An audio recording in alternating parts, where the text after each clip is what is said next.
O grito dos pneus rasgou o ar da tarde como uma faca.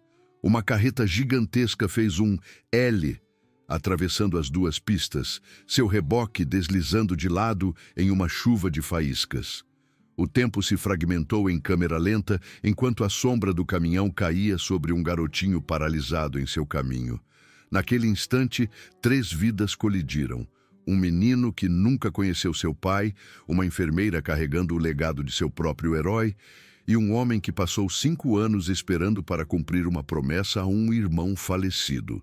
O que aconteceu a seguir abalaria uma cidade do interior até seus alicerces e exporia uma corrupção que alcançava os mais altos níveis de poder. Esta é uma história sobre honra escrita em cromo e asfalto, sobre promessas que transcendem a morte e sobre os laços inquebráveis da Irmandade. Dico Horácio observava de sua mesa no canto do bar da Ritinha, o café esfriando enquanto ele observava a escola primária do outro lado da rua. Aos 62 anos, seu rosto marcado contava histórias de 4 décadas na estrada, 2 guerras e incontáveis quilômetros buscando algo que a vida civil nunca poderia fornecer. As linhas profundas ao redor de seus olhos lhe renderam seu apelido na estrada, mas era sua mente estratégica que o tornou presidente dos Cavaleiros de Ferro. As portas da escola se abriram, liberando uma enxurrada de crianças. Entre elas, um menino com uma mochila grande demais chamou a atenção de Dico. 7 anos, talvez 8, com traços que fizeram o peito de Dico apertar de reconhecimento. Evandro Campos, filho de Daniel. Daniel Águia. Campos tinha sido mais do que um irmão nos Cavaleiros de Ferro.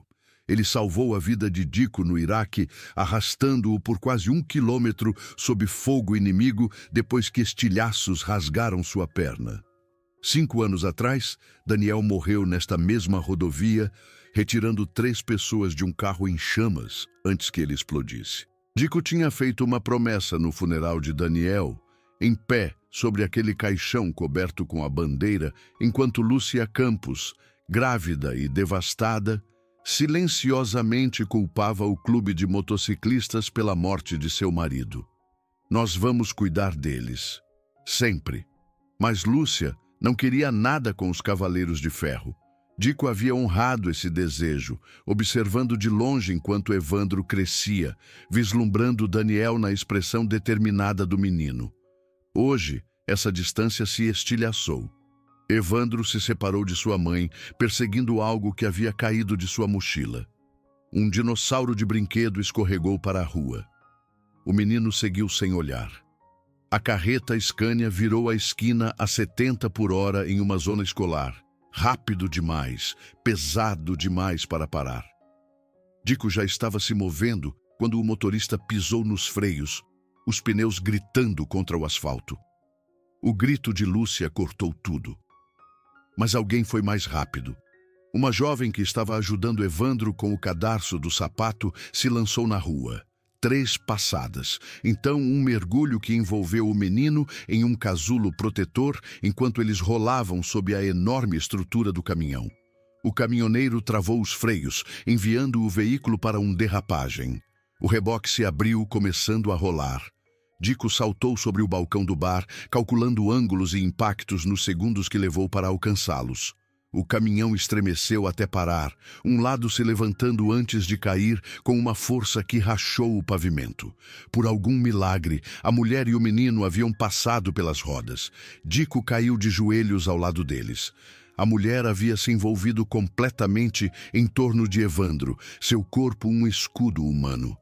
Seus olhos se abriram, afiados e alertas apesar da adrenalina. O menino primeiro, ela ordenou, sua voz firme. Dico reconheceu o treinamento quando ouviu. Ele a ajudou a se desdobrar de Evandro, avaliando rapidamente a criança em busca de ferimentos. Abalado, mas ileso. A mulher tinha escoriações no braço, mas estava intacta. Essa foi a coisa mais corajosa ou mais maluca que eu já vi. Dico disse a ela. Você é militar? Não, mas meu pai era enfermeiro da Marinha. Ela estendeu a mão. Nicole Costa, enfermeira de trauma no hospital regional. Dico Horácio. Lúcia os alcançou então, desabando ao lado de Evandro com um grito de alívio e terror. Dico se levantou, criando espaço entre eles e a crescente multidão de espectadores portando celulares. Afastem-se, ele latiu, sua voz de comando ainda afiada depois de todos esses anos. Deem espaço para eles respirarem. A multidão obedeceu. Dico se virou para o motorista do caminhão, que cambaleou para fora de sua cabine, o rosto branco de choque. Depois de garantir que não havia perigo imediato do veículo, Dico organizou o controle do tráfego e verificou se os serviços de emergência estavam a caminho. Quando o capitão Freitas da Polícia de Serrana chegou, sua expressão azedou ao ver Dico. Eles tinham história, complicada, mas construída sobre um respeito mútuo relutante. Horácio, já devia saber que você estaria envolvido. Aconteceu de eu estar do outro lado da rua, capitão. Freitas se virou para Lúcia, sua expressão suavizando. Dona Lúcia, Evandro está machucado? Lúcia balançou a cabeça, ainda agarrada ao filho. Essa mulher o salvou. Freitas ergueu as sobrancelhas para Nicole com novo respeito. Mas enquanto ele colhia depoimentos, Dico sentiu algo errado na forma como Freitas questionava Lúcia, a fraseologia cuidadosa que sugeria negligência em vez de acidente. Freitas, Dico disse baixinho, puxando Freitas de lado. Isso foi um acidente. Crianças correm para o trânsito. Estou seguindo o procedimento. Procedimento? O menino está bem. O motorista não conseguiu parar. A enfermeira é uma heroína. O que realmente está acontecendo? Freitas olhou em volta, então baixou a voz. Novo promotor do município, Benício. Ele tem impulsionado casos agressivos de negligência infantil, plataforma política. Os olhos de Dico se estreitaram. Então Lúcia e Evandro se tornam peões. Antes que Freitas pudesse responder, mais cavaleiros de ferro chegaram. Pedro, doutor Williams, e Tomás, artilheiro Martinez, ambos veteranos na casa dos 60, tinham visto o vídeo online. A Irmandade sempre sabia quando um dos seus precisava deles. Freitas se tensionou. Horácio, se isso é intimidação, apoio comunitário, Dico corrigiu. Grande diferença. Enquanto Nicole e Evandro eram levados para avaliação médica, Freitas informou Lúcia que ela precisaria dar um depoimento na delegacia. Dico imediatamente ligou para Vitor Pedra, ex-advogado militar e o melhor advogado de defesa em 3 municípios. Família do Daniel? Vitor perguntou. Sim, eles precisam de você. Estou a caminho. No hospital, Dico aprendeu algo crucial com Freitas, que o puxou de lado com um conflito visível em seu rosto. O pai de Nicole Costa era o capitão Jaime Costa, medalha da Inconfidência, Guerra do Golfo. Morreu extraindo uma equipe de reconhecimento presa.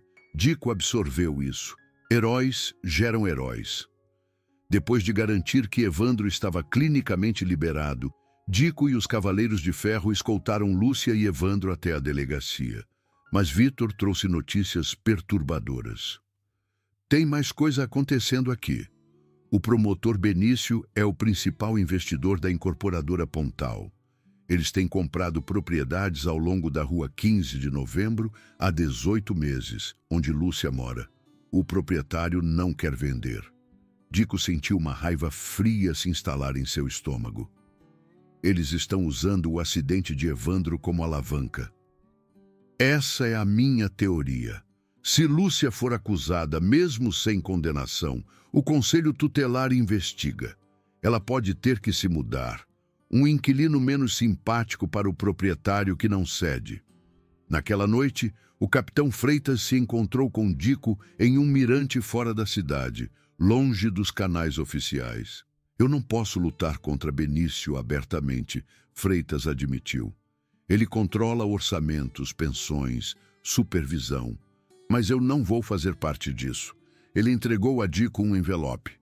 Evidências de aplicação seletiva, licenças de zoneamento apressadas, avaliações de propriedade, não é suficiente sozinho, mas é um começo.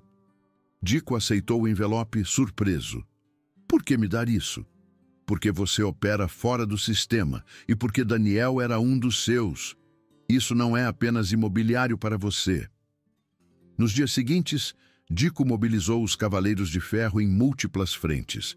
Seu especialista em inteligência, Timóteo Puma Reis, investigou as finanças de Benício e encontrou empresas de fachada conectando-o diretamente à incorporadora Pontal. Eles documentaram campanhas de pressão contra a proprietária que não cedia, Marta Rodrigues, uma senhora idosa cujo marido tinha sido um fuzileiro naval na Coreia. Quando a entrevista policial de Evandro foi agendada, Dico convocou motociclistas de todos os capítulos em um raio de 300 quilômetros. Mais de 100 motocicletas convergiram para Serrana, formando uma guarda de honra que escoltou Lúcia e Evandro até a delegacia. A mensagem era clara. Esta família não está sozinha. Benício apareceu na delegacia, tentando controlar a narrativa, mas Vitor Pedra estava pronto. Em frente à mídia reunida, ele apresentou documentação da participação financeira de Benício na incorporadora Pontal, a aplicação seletiva do código e a conexão entre a pressão sobre as propriedades que não cediam e as acusações contra Lúcia. O promotor Benício está usando seu escritório para ganho financeiro pessoal, Vitor declarou, com as câmeras filmando. Ele está usando leis de negligência infantil como arma para pressionar uma viúva e seu filho como parte de um esquema imobiliário. As negações de Benício desmoronaram sob evidências específicas e contradições de linha do tempo. O capitão Freitas, tendo encontrado sua consciência, confirmou a pressão que havia recebido para direcionar as propriedades da Rua 15 de Novembro para ações de fiscalização. A história explodiu na mídia local e estadual. Em 24 horas, a Ordem dos Advogados do Brasil abriu uma investigação ética. Em uma semana, a Polícia Federal começou a examinar propinas e corrupção. A carreira política de Benício se desintegrou. A incorporadora Pontal entrou em colapso, seus investidores fugindo. Mas a verdadeira vitória veio 3 meses depois, na reunião de verão dos Cavaleiros de Ferro. Evandro usava um colete de couro em miniatura com campos bordado, as dog tags de Daniel em volta do pescoço. Ele corria pelo clube com os filhos de outros membros, não mais separado do legado de seu pai. Lúcia se aproximou de Dico, observando seu filho com uma mistura de alegria e arrependimento. Eu passei tanto tempo mantendo-o longe de tudo isso. Eu pensei que estava protegendo-o. Você estava, Dico garantiu a ela. À sua maneira. Ontem ele pediu ao doutor para ensiná-lo a trocar o óleo da motocicleta. Disse que seu pai gostaria que ele soubesse. Nicole se juntou a eles, sua mão escorregando naturalmente na de Dico. O relacionamento deles tinha se aprofundado de maneiras inesperadas desde aquele primeiro resgate. Ela tinha começado a acompanhá-lo em passeios de domingo, tinha colocado a medalha da Inconfidência de seu pai no armário memorial dos Cavaleiros de Ferro ao lado das honras de Daniel. Enquanto o sol se punha sobre o sertão, Dico chamou a atenção. Os Cavaleiros de Ferro se reuniram em círculo, juntamente com Lúcia, Evandro, Nicole, Marta e o capitão Freitas, que havia se aposentado mais cedo para preservar sua integridade. 5 anos atrás, Dico começou, nós fizemos uma promessa ao nosso irmão Daniel. Nós prometemos proteger sua família se eles alguma vez precisassem de nós. Por um longo tempo, isso pareceu impossível. Ele olhou para Lúcia, que acenou em reconhecimento. Mas promessas não expiram. Honra não desaparece. A irmandade transcende até mesmo a morte. Evandro deu um passo à frente, pequeno, mas determinado. Sua voz era clara. Eu não conheci meu pai, mas agora eu sei o que ele representava. Aço verdadeiro, lâmina reta. Obrigado por me ajudar a entender. Enquanto os aplausos irrompiam, Os Cavaleiros de Ferro se aproximaram de Evandro, cada um colocando uma mão em seu ombro. Um gesto de aceitação, proteção, família escolhida em vez de nascida. Dico sentiu a mão de Nicole apertar a sua, enquanto eles observavam a cerimônia. A estrada à frente teria desafios, mas esta noite, sob as estrelas do sertão, com os motores silenciosos e os corações cheios, eles enfrentariam esses desafios juntos. A promessa foi cumprida.